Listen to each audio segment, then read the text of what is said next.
Bienvenidos a The Chick TV y el día de hoy nos encontramos en estudio de Coupage y está con nosotros una invitada de honor, quien es Hilda Telles, que precisamente vamos a estar hablando de un tema yo creo que muy importante, que eres directora general adjunta de reclamaciones y quejas, ¿no? Del Consejo contra la Discriminación, creo que sí lo dije bien, ¿no? Consejo Nacional para Prevenir la Discriminación. Bienvenida, Hilda, y a ver, vamos a hablar acerca de qué es esta dependencia de gobierno, ¿no? Háblanos acerca. Pues mira, el CONAPRED es una instancia de la Administración Pública Federal que se crea, realmente tiene muy poco tiempo, se crea hace 12 años aproximadamente y justo por la necesidad que se advierte en nuestra sociedad mexicana de que tenemos prácticas discriminatorias y de que la única manera de poder combatir la desigualdad que hay entre grupos de población, mujeres indígenas, personas adultas mayores, en fin, era crear una institución que pudiera coadyuvar para que haya una política pública en la Administración Pública Federal y poder hacer medidas y acciones de nivelación y que, bueno, pues estos grupos que históricamente han vivido en desventaja social puedan salir adelante. ¿Cómo llegas, obviamente, a este departamento? Porque sí es algo importante, ¿no? Yo creo que todos al final siempre sufren de algo de discriminación en el trabajo, en cualquier lado. Sí, pues mira, básicamente cuando nombran a Ricardo Bucio, que es el presidente del Consejo, él me invita a colaborar con él, yo gustosa, yo tengo casi 15, bueno ya ahora casi 20 años trabajando en temas de derechos humanos y bueno, pues empiezo a trabajar con él en esta área y la verdad representa un desafío importante porque justo es el área donde se llevan todos los casos, las investigaciones ya de acciones concretas de discriminación. Digamos que el Consejo en la parte muy general, una parte tiene que ver con política pública, otra con legislación, otra con educación, pero el área que coordino ya está más enfocada a los casos donde las personas que de alguna manera viven discriminación denuncian y bueno, pues nosotros llevamos a cabo todo el procedimiento para lograr que esas acciones puedan revertirse. ¿Cómo es todo ese proceso, no? Porque también a lo mejor dice alguien, por cualquier cosita ya se sintió con algo de discriminación y a lo mejor no aplica, ¿no? No es eso.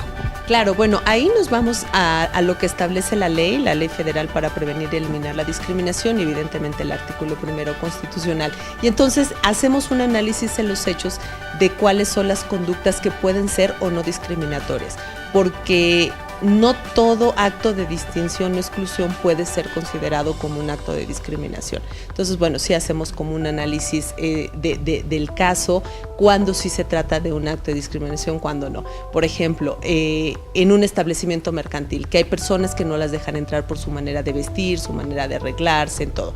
Si es un restaurante, un establecimiento comercial, un antro, en fin, que es las clásicas conductas como en lo cotidiano que pasan en las ciudades, sobre todo, ahí podemos pensar que sí hay un acto de distinción injustificado y podemos intervenir. Pero, por ejemplo, si hay un club privado donde te ponen cierto código de etiqueta para vestir, para asistir, bueno, pues es un club privado y ahí sí, cada quien pone de pronto sus reglas, no está sujeto como a las disposiciones de lo general o de los establecimientos mercantiles. Entonces, bueno, así nos podemos ir con cada uno de los casos. Ahora bien, en las empresas, por ejemplo, ¿cómo aplica, no? Porque también es lo que yo te comentaba, a lo mejor hay muchos que en el trabajo ya cualquier cosa me están haciendo discriminación, ¿no? Mira, en las empresas, algo novedoso que tiene el Consejo es que podemos intervenir con particulares.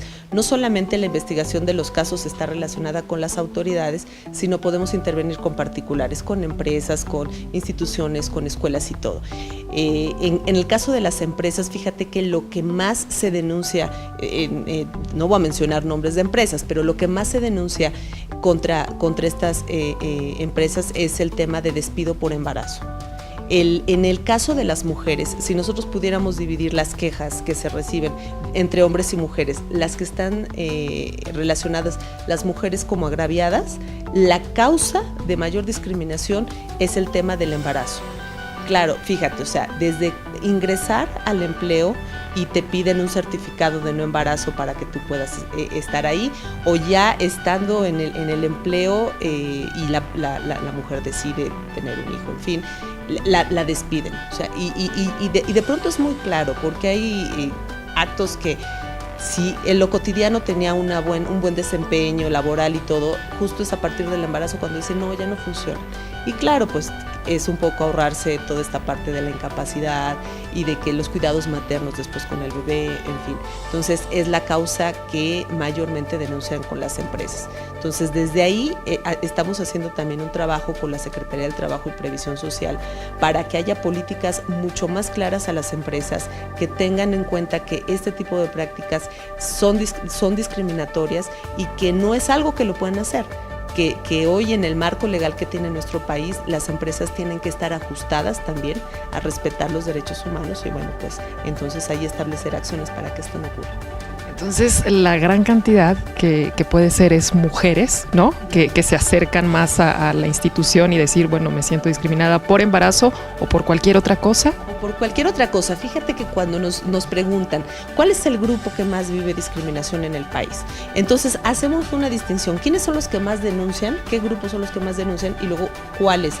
En carácter de número son quienes mayormente viven discriminación. Entonces, en la parte de número en el país podemos decir que la discriminación de género, que esta está mucho más enfocada a las mujeres, es donde mayormente se sufre discriminación en el país y por varias razones, porque las mujeres, no solamente por la condición de ser mujer, que muchas veces esa simple causa te coloca en una situación de desventaja, sino también que sean mujeres indígenas en condiciones de pobreza, mujeres migrantes, mujeres jefas de familia. Entonces son como elementos que le van agregando a las mujeres y que las hace mayormente vulnerables a sufrir discriminación. Seguramente habrán visto pues en los medios de comunicación en los últimos días pues mujeres que por ejemplo están en condiciones de pobreza, que no tienen acceso a seguridad social o que aunque lo tengan no es como lo más eficaz posible y de pronto tienen que parir en el pasto. Entonces ese tipo de situaciones sí nos hacen como pensar o detener en el sentido de que hay que hacer algo más. Entonces en el caso de las mujeres te decía, bueno pues la discriminación de género es lo que más. Ahora quienes más denuncian, ese es como otro aspecto, quienes más denuncian están relacionados con personas con discapacidad y personas que pertenecen a la diversidad sexual. Tiene mucho que ver que son grupos que están mucho más organizados en la defensa de sus derechos y entonces denuncian. Entonces ahí en la parte de denuncias son los grupos de los que más tenemos casos. Ahora, ¿cómo se pueden acercar? Porque a veces no, la gente por miedo no se acerca, porque me van a hacer algo, me van a decir, no sé, ¿cómo se pueden acercar? Mira, el Consejo tiene diferentes maneras para que las personas puedan denunciar casos. Puede ser a través de la página web, que es www.conapred.org.mx, a través de los medios electrónicos, Twitter, Facebook, igual por ahí pueden acercarse al Consejo a formular denuncias o de manera personal en nuestras oficinas. Como es un Consejo Nacional también que tenemos competencia para conocer en todo el país, hay una línea gratuita que es 01800 543 0033. Entonces pueden ser esos los diferentes mecanismos. Y yo creo que México no tiene una cultura de denuncia. No es en lo cotidiano que la gente se queje. De pronto dicen, ¿para qué me quejo si no pasa nada? Yo creo que esa mentalidad tiene que ir modificando. Se tiene que denunciar y si las instituciones no hacen nada, exigir que hagan. Entonces yo sí podría hacer la invitación a que se denuncie, a que se acerquen a las instituciones, sea Conapred o cualquiera. Pero si es un caso de discriminación, se acerquen al Consejo a recibir la orientación y si hay un caso de discriminación, pues nos permitan hacer la intervención porque solamente así es como vamos a ir moviendo estas estructuras. Tu puesto, obviamente, te encargas de las quejas y reclamaciones, ¿no? Que eso es como lo más complicado, me imagino que es lo primero que llega, ¿no? Y de ahí tiene un proceso. ¿Cuál es todo ese proceso que conlleva una vez que llega la queja? La analizan, la estudian, la ven. ¿Qué es todo el proceso que conlleva para que la persona, bueno, pues a lo mejor pueda salir adelante o qué beneficios tiene, qué apoyos tiene por parte de la institución? Mira, llegan a un área inicial que es donde se hace la primera atención, una entrevista amplia para poder tener los elementos. Si hay un caso de discriminación, ya se abre una etapa y que es un proceso, y es un procedimiento formal, se requiere a las autoridades o a los particulares y todo. Nuestra parte más fuerte ahora del procedimiento está relacionada con la conciliación. Casi siempre lo que hacemos es establecer contacto con la contraparte y decirle, bueno, hay alguien que está denunciando este acto y qué tienes que decir al respecto. Y por la otra también escuchar qué es lo que están diciendo las víctimas. Y las víctimas también cómo lo que le ocurrió, cómo pueden sentir una satisfacción de reparación del daño. Entonces, estas como pretensiones que tiene la víctima las compartimos con la contraparte y podemos lograr una conciliación. Muchos de los casos, más de la mitad de los casos que recibimos se resuelven mediante esta vía y es decir, pues favorablemente a los derechos de las víctimas y casi siempre tratamos que el daño o el agravio que se haya ocasionado pueda ser reparado. Pero bueno, pues hay una etapa procesal, se notifica de manera formal y al final pues se concluye el caso y si quedan acciones como de seguimiento, bueno, eso ya pasa a otra etapa, pero realmente es un procedimiento ágil, no tiene muchas formalidades porque también para las personas de pronto pensar, tengo que contratar un abogado, pagar y todo. Los servicios de la institución no tienen costo alguno, no necesitan un abogado, no necesitan llevar un escrito realizado, nada. Con que llamen, nos acerquen, acudan a las oficinas o nos digan cómo nos podemos poner en contacto, nosotros hacemos toda la parte del procedimiento, no tiene ningún costo, ni abogado, ni nada necesitan las personas. Ahora bien, un caso que sea extremo, ¿no? Que te haya tocado, que dices, ¿cómo lo podemos resolver? Que de plano se pasaron, abusaron mal, ¿no? Pues mira, hay muchos y sobre todo los que están relacionados con el tema de las autoridades y que tienen un gran enfoque. Creo que uno de los casos que mayormente ha marcado el trabajo del Consejo en este tema tiene que ver con la educación inclusiva de los niños y las niñas en el país. Hay una gran diferencia. La Constitución protege el derecho a la educación de todos los niños y las niñas en el país. Entonces podríamos decir, todas las niñas y niñas tienen derecho a ir a la escuela, a aprender, a tener un normal desarrollo, que al final pues les va a garantizar un nivel óptimo de vida futuro, ¿no? Entonces, ¿qué es lo que pasa con la educación cuando se den los diferentes entornos? El entorno de la ciudad, lo urbano y de pronto los espacios rurales e indígenas. La educación es muy diferente.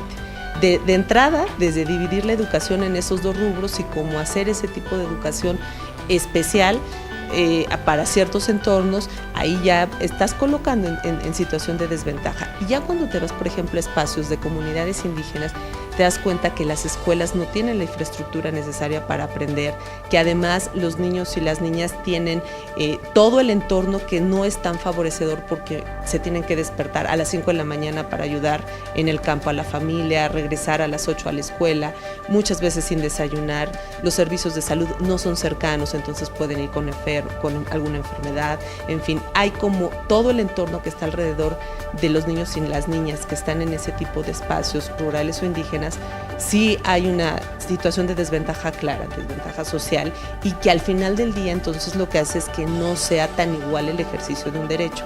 Entonces ahí establecimos, después de toda una investigación, una resolución contra la Secretaría de Educación Pública, que ahora estamos dando seguimiento, y que son temas históricos, estructurales que tienen que romperse para tratar de ayudar o igualar las condiciones de los niños y las niñas en estos espacios. Entonces yo creo que eso es de los casos como más importantes en el Consejo y que tenemos que estar impulsando. ¿Cuáles son los proyectos que tienen para el 2014? Porque yo creo que todos los días sale un caso nuevo y tienen que estarse renovando y haciendo cosas pues diferentes para poder atinar, ¿no? Exacto al caso que les corresponde tratar. Pues mira, ahora tenemos dentro de los proyectos del 2014, que va a ser un gran desafío, es la implementación de la nueva ley. Hace una semana se acaba de aprobar en el Congreso la reforma de la Ley Federal para prevenir y eliminar la discriminación. Ahorita pasó al Senado para efectos de la formalización, pero bueno, es ya próximo que se publique la nueva ley. Bueno, es una reforma a la ley actual y que fortalece mucho el sistema antidiscriminatorio en el país. Entonces, poder hacer la implementación de eso es muy importante. En el caso de defensa, que es el trabajo que hacemos desde el área que me toca coordinar, la modificación sustancial es que el procedimiento se unifica, ya no habrá quejas y reclamaciones, habrá un solo procedimiento y este procedimiento fortalece y apuntala lo que es contra los particulares. Actualmente, si un particular comete un acto de discriminación y lo mandamos llamar, le notificamos, es probable que diga, pues no me interesa conciliar y ya.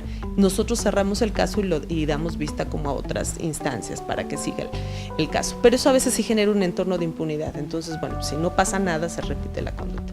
Ahora no, ahora vamos a poder entrar a la investigación y poder emitir resoluciones contra los particulares donde se puedan poner medidas administrativas, medidas de reparación, acciones de compensación que son de diferentes tipos, y entonces eso va a fortalecer muchísimo más el derecho de las víctimas a tener justicia, no solo con las autoridades sino con los particulares. Entonces eso nos representa, bueno, pues un cambio sustantivo en el trabajo del Consejo.